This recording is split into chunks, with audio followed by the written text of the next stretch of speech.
Welcome to the Divorce Do's and Don'ts show, the show that covers all phases and aspects of divorce so you can avoid common, costly, and sometimes permanent mistakes and have a smarter, saner, savvier divorce. So without further ado, let's introduce our wonderful host, Lisa Decker. Lisa is a certified divorce financial analyst, and she is a real estate collaboration specialist in divorce. Lisa is also the CEO and founder of Divorce Money Matters, and the organization that brings you this amazing show, Divorce Town USA. So Lisa, what do we have in store today? Well, thank you, Marcella, my wonderful assistant. I couldn't do this without you.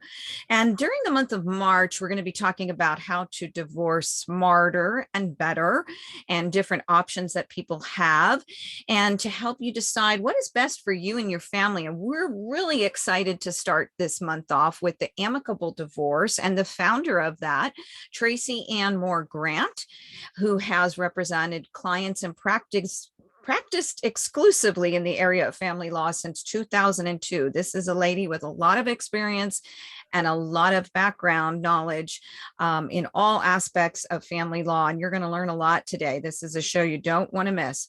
She focuses her practice on non-litigation. Yes, you can do that when you're getting divorced, helping parties resolve issues outside of the court system as an uncontested and amicable divorce attorney, mediator, guardian ad litem, arbitrator, and parent coordinator. And she's also a professor that teaches about these things.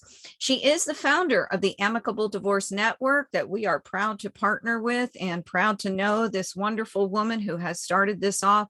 This is an international association of seasoned, licensed professionals who are dedicated to helping reasonable people navigate the process of divorce. Network members provide expert advice and guidance through the out-of-court amicable divorce process, helping parties to avoid costly and destructive litigation. And so, Tracy, welcome to the call. Thank you, Lisa. Welcome to the show today. So excited to have you here with us. I'm telling you, folks, this is one powerhouse of a lady. We and I are excited about the shift that is taking in the world of divorce. You know, there's really literally a paradigm shift happening across the country and many areas of the world. People are just sick of doing it the old war of the roses, duke it out kind of way. They want some other options. And so, Tracy, why don't you explain to people the different types of divorce that there are and how people can understand those options, the pros and cons, and what those things really mean and how they can figure out what's right for them. Sure. So that's going to be a little bit of a long answer, but it's a great place to get started. So when people are online and they're Googling because it looks like a divorce is imminent, they're using all sorts of different terms, and sort of what you're using is going to get you to different places. So the way that I approach the different types of divorce is sort of a spectrum. And on one end is uncontested. And to me, as a legal professional, that means parties come to me and they say, we have decided all of our issues. We do not need to negotiate at all. We need a professional to draw up our paperwork properly, give us any feedback on things, how we can do it better. And so that would be considered to be uncontested. A lot of those individuals are online looking for doing, for example, a DIY divorce. They're trying to do it themselves and to navigate the court system. And I never recommend that. If you have one asset, a child, alimony, anything at all, take the time and care to have it done by a professional. Over the years, I've seen so many issues with people doing it themselves, and after the fact, so many things cannot be corrected. Mm-hmm. I had a client one time that made $100,000 mistake, came to me 2 years later wanting me to fix this because she had realized the error in the paperwork and there was not a thing that I could do about it at that point. So we call them permanent mistakes, right? A permanent, expensive mistake. Yes. So, you know, a divorce involves everything in your life, your home, your children, your accounts. Treat it with care and have it done properly. So even if you're all the way on the spectrum of we don't need to negotiate, we are uncontested, still have a professional do that paperwork for you to make sure you don't get yourself into a permanent problem. So then as we move sort of down the spectrum, I would say our next stop would be amicable. Generally, these parties want to reach a resolution. They don't want to go to court. They don't want to duke it out. They want to have what I would call a respectful divorce, but they don't have the tools to make that happen for them. So perhaps they are not comfortable negotiating with one another to reach a resolution. Maybe that's too emotional, or maybe they're not knowledgeable enough. Maybe they have complicated assets. Maybe we need to do a business valuation and they need to know how that works. Maybe they need help calculating child support and alimony. And so we call this divorce for reasonable people, because these are people who are going to take reasonable advice from professionals and use that to reach a settlement. So with the amicable divorce process, it's completely out of court and it's designed for the parties. So generally each person does have an attorney, and then other professionals are brought in as needed to help the parties. That could be somebody like a certified divorce financial analyst like Lisa to help us with these stock options and valuing these assets. It could be a business valuator. We have specialists for parties who have special needs children. All sorts of professionals are there to help people for whatever it is that they need. And so they take that professional advice and use that to reach a settlement. So it's a very organized process. Parties are getting access to the best information, legal representation, may need to negotiate to get, what it is that they want, may need to utilize mediation. The point is that the process is designed for the parties.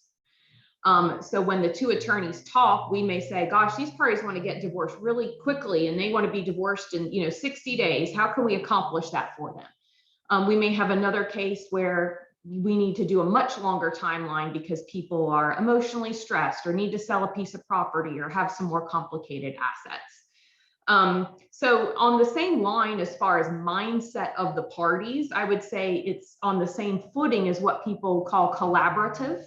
So amicable has a collaborative mindset to it between the professionals, usually the parties as well. Collaborative law in that area is different from amicable, in that with collaborative, the case has a pod of people, is generally what they call it, attorneys, coaches, financial professionals, and psychologists. And the parties are required to use all of those professionals to have a truly collaborative divorce. And so one of the things that's different about that with amicable is that we would designate the professionals we determine you need, and it's ultimately the client's choice to enlist them. Because we found a lot of parties couldn't afford collaborative, even if they had a collaborative mindset. It was very expensive to be collaborative, so to speak. So a lot of people were streamlining that process. Secondly, with collaborative is that the professionals generally do not maintain confidentiality in an attorney-client and other professionals. And so if something happens in the case and it blows up, and they have to go to court for some reason, all of those professionals have to excuse themselves and the parties would need to start over with new professionals. With the amicable mindset and process that we have, we do not compromise confidentiality. Anything my client tells me is 100% protected in any type of case that I'm doing. So if something happens with their case and they have to access the court system because some emergency occurs, I could help them with that, as could our other professionals that are in the network. I personally don't litigate anymore, but if I would, I could do that. Nothing about the process would prohibit that.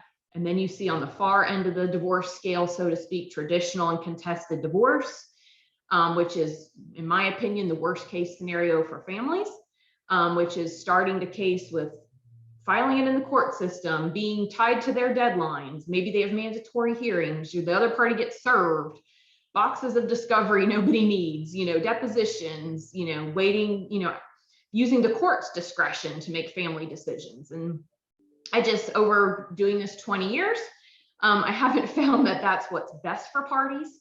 I think for the most part, parties are best suited to make decisions about their family, get creative, give them a chance, to resolve things, as opposed to sort of destroying the family by putting them immediately on opposite sides of a contested court case.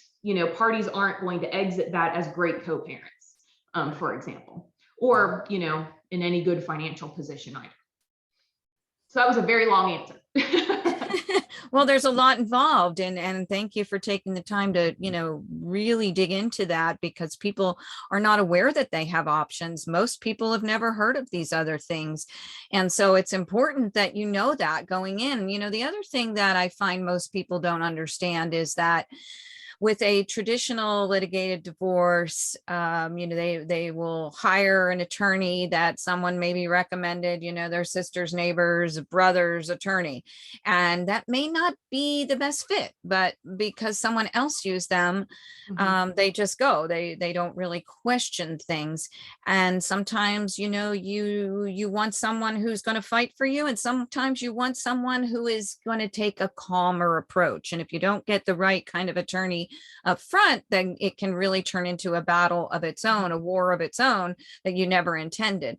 The other thing that people don't realize is, you put down a retainer, maybe $5,000, and that's just a drop in the bucket. The average divorce in America is $15,000 to $25,000 per spouse.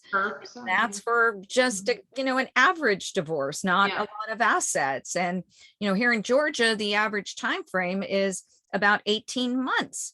And so I love that the amicable divorce cuts down on the timing, allows people to really take control of that process. Many of the professionals, not all, but many do work on flat fee or have some type of engagement where they can give you an estimate up front and you know what you're getting into. And everyone's working cooperatively for your best interest as the client, and not here to blow up the case just to make more money. So exactly. You touched on an interesting point I want to reflect on. And that was when you said, about an attorney that will fight for their client. And I think that is such a bad way to approach your divorce. And over the years, and I don't know if it's because I'm a female attorney or I come across, I don't know, too friendly or something, but I would always have clients ask me, are you going to fight for me? Can you be a bulldog? And I have always sort of paused because I can certainly, throw down with the best of them. But I think clients don't understand what that means. Generally speaking, family law attorneys get along with one another. We've worked together for years, right?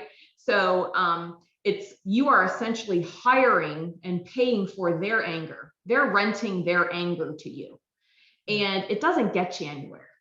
So fight. Okay, I can send an angry email to opposing counsel, but we're probably going to see each other at the bar meeting later and have a friendly discussion. I cannot fight with the judge because I'm going to get incarcerated. I cannot fight with the opposing client because they're represented by an attorney. I can't speak to them at all. And I'm not going to fight with my client because I'm obviously protecting their interests.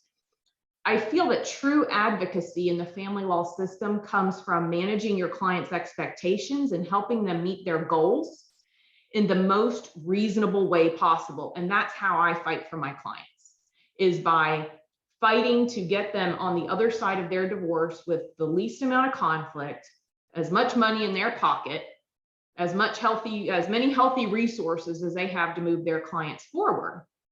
Because hiring my anger isn't going to get anybody anywhere, so it's a huge benefit to parties when attorneys can have a reasonable discussion with one another. We're not filing 50 motions in the court. We've had a 10-minute discussion. We resolve the issue because we're two reasonable professionals, and that's much better for parties. But they have this sort of presumption in their heads that it has to be some sort of war because they're hurt and angry, that now they need an extension of that, and that's an expensive choice. Yes, it is. And it's one that if you start your divorce that way, you're likely to end it that way. And the costs are tremendous, not only to your wallet, but to your family unit overall, to your sanity, to your physical health. It impacts every which way. So this is another way for folks to go and be able to, especially if they have children, to be able to later in life know that they are not the reason that their children can't relax at their own wedding or graduation or be together in the same room because when they have grandchildren, right? This is a way to not tear apart the fabric of the family. And this is a way to calm the chaos, keep everything in check, get all the representation you need from a legal standpoint. I know that you encourage, financial folks working as a part of the team, emotional support through therapists, and on and on. The same principles that we espouse at Divorce Town. And that is why I am so excited that this is a new option for folks here in Georgia. And I know that you're spreading across the United States, and it's going to shift the way that the world of divorce is done. And it's very exciting to witness this happening. Thank you. I can cut in for just a second. I wanted to also mention the fact that what Tracy talked about, starting amicably or collaboratively, that doesn't mean that every single case starts and ends great. Every once in a while, you do get a case that blows up, or you do get an issue that just can't be resolved or whatever. But it is much, much easier and faster and less expensive if you start amicably. Something happens and one thing has to be resolved, or one issue or something explodes. It's much easier to go that way than if you start by filing for divorce. You put yourself in the court system, you're automatically at odds with each other. And then halfway through you go, let's back up and do this amicably. It's way harder to do it in reverse. Yeah. I mean, I always tell people, what's the harm in reaching out and proposing an amicable divorce? What's the worst? It's like asking somebody on a date, right? What's the worst? They can say no. What's the harm in, trying to work on a reasonable settlement? And of the cases we've had through the amicable system, we've had an incredible small percentage that have not been able to finish completely amicably. And the reality is the emotions are the same in a divorce. People are still hurt. People are still upset. People are brokenhearted that their marriage, didn't work out, but it's really a choice on how do you resolve these issues?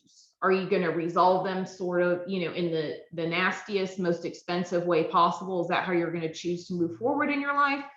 Or are you going to choose to move forward in, a more reasonable, way?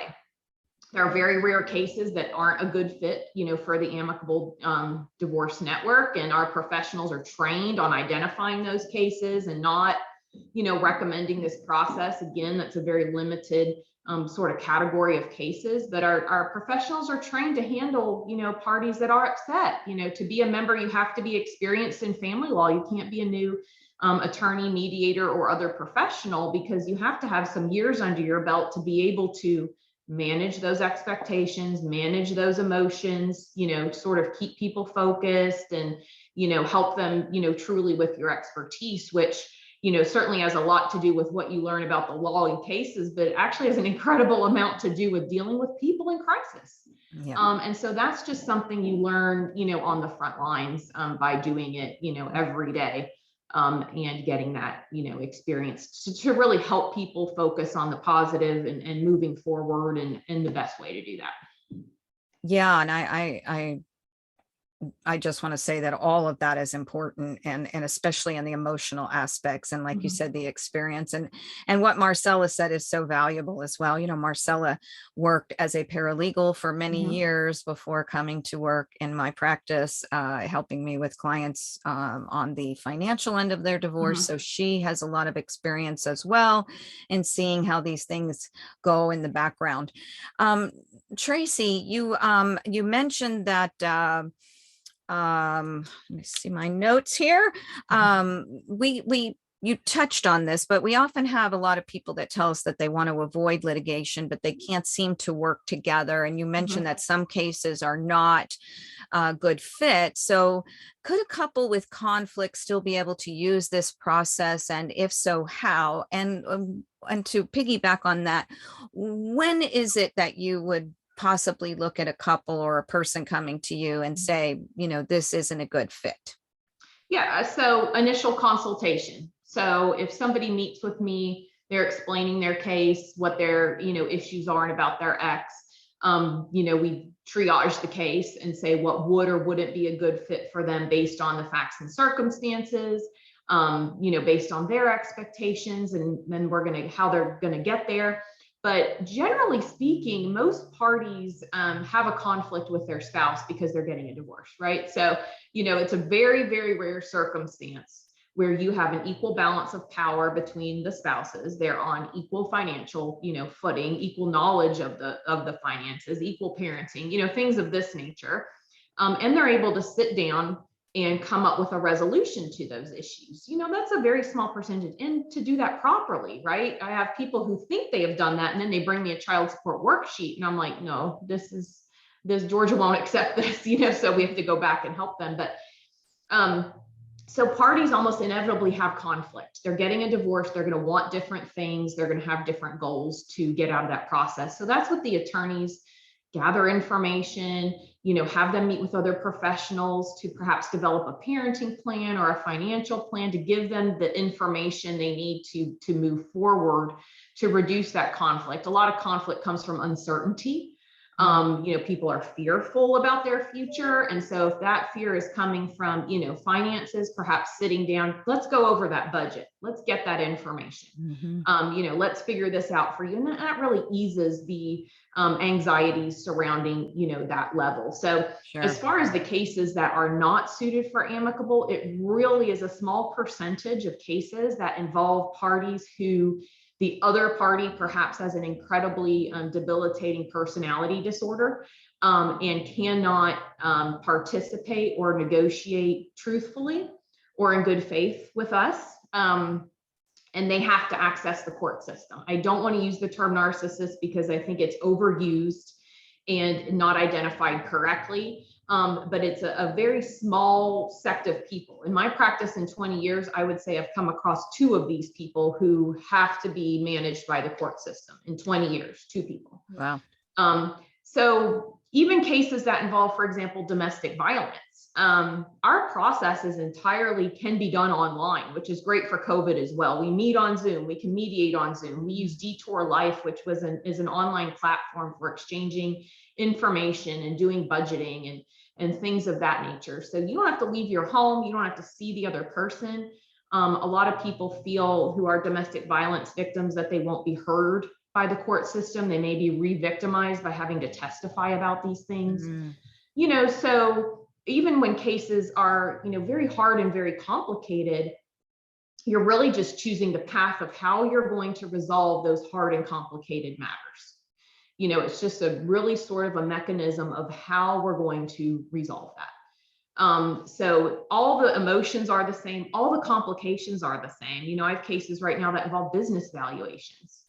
So in a traditional divorce, you would have 2 business valuators who are both highly qualified individuals who definitely know what they're doing, who would be separately paid, and then they'd argue with one another about that valuation. In the amicable process, the parties hire one person and say, this person's a great professional. This is who we agree upon. We're going to use their value, as opposed to doubling those costs. So it's a very complicated case, but choose how you want to resolve that, how you want to spend your funds and your time. Yep. And other people can be used as neutrals. I work as a neutral most times with couples as well. So, you can get all the things that you need, the legal representation, the financial backup, and all of that in this process, because a lot of people think that because it costs less and, they're doing it a different way, that they're not getting the best representation. And that's absolutely not true. Do you want to speak to that as well? Sure. We get that all, but people are very suspicious because they're like, well, either these attorneys aren't qualified or there's something wrong here that an attorney would make less money doing an amicable case. So we encourage our attorneys, and they're not required, but to be transparent about their billing practices and their costs. So on their profiles on our website, we do ask that they put down their hourly rate, their retainers, are they flat fee or replenish retainers, so that parties can make those decisions on the front end, maybe who they want to call to make appointments with. Not everybody, does that. But everybody's always suspicious when they see somebody charges less per hour or has a less retainer for an amicable case. And so they're like, well, this seems weird to me. I've had so many people say that, this just doesn't seem right. That seems weird. And that turned me off. But The reality is we like those cases as attorneys, and so we are trying to attract those cases. So members of our network are only members of our network because they have been vetted, they have been invited, and they're experienced in family law. They are not new attorneys. They are generally attorneys with tons of experience. And you'll see they're generally not at firms that have large billing requirements. They're generally sole practitioners, or they're in small firms. So they're sort of controlling their own destiny and have the right to set whatever billing they want because it's their business. They're a partner in that business, so to speak. And they're very attracted to this process because as a professional, it is a very different lifestyle when I have an opposing counsel in a case that I can pick up the phone and have a normal conversation with, and we're going to resolve that issue and we're going to move on in our day, as opposed to an opposing counsel who's nasty, who I can't talk to, who makes my blood pressure rise and my cortisol spike, and I'm all flustered and I'm all upset because of something that happened in a case. So the fact is, attorneys love working on amicable cases. The other professionals on the team love working on these cases because they're dealing with parties who are just really all trying to get people divorced well. And everybody's working on that goal, you know, together. So you're going to get great communication, you're going to get great cooperation, you know, you're going to have as positive a divorce experience as you can have. And all of our professionals want those cases. So if they need to drop their hourly rate or their retainer to get more of those cases in their life and in their practice, they're happy to do it. So it's nothing to be suspicious of. It really is just a desire to have more of that in their life because it's good for the clients and it's good for the professionals.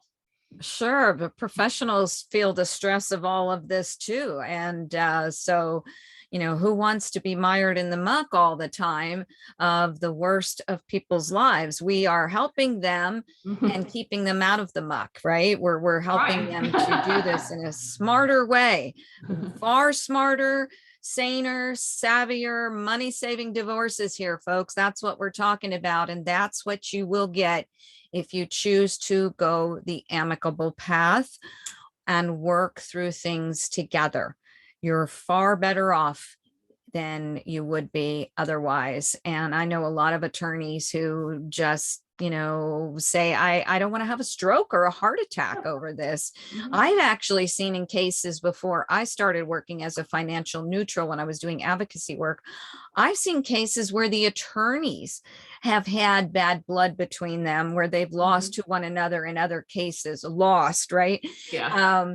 And they are literally using this new client as a way to get back at each other. And the client is going, what's going on here? They're in the hall arguing with each other.